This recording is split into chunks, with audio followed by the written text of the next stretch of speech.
তখন তার থেকে দূরে দূরে থাকে, এটাই স্বাভাবিক।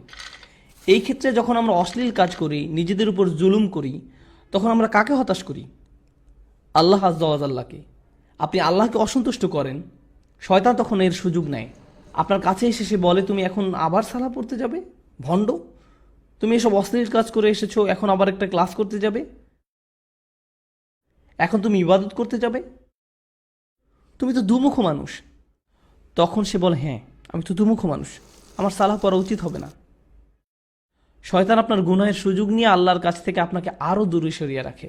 আপনি তখন আল্লাহর সামনে দাঁড়াতে বিব্রত বোধ করেন। কিন্তু একজন সত্যিকারের মুত্তাকি যখন ভুল কিছু করে, তৎক্ষণাৎ সে কি করে? সে আল্লাহকে স্মরণ করে, জাকারুল্লাহ ফাস্তাগফিরু লিযুনুবিহিম, তারপর তার আল্লাহর কাছে ক্ষমা চেয়ে নেয়।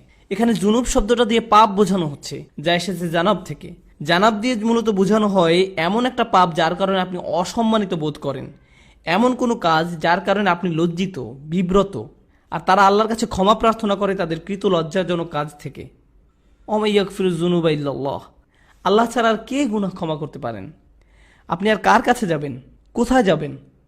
আল্লাহ ছাড়া আর কে জানে আপনি আর আমি কি কি ভুল করেছি? আমাদের গুনাহের খাতায় বহু জিনিস আছে যা আল্লাহ প্রকাশ করেননি, শুধু আল্লাহই সেসব জানেন। সেসবের জন্য আল্লাহর কাছে আমাদের ক্ষমা চাইতে হবে। জান্নাতে যারা যাবে তাদের বর্ণনায় যেসব বৈশিষ্ট্য এসেছে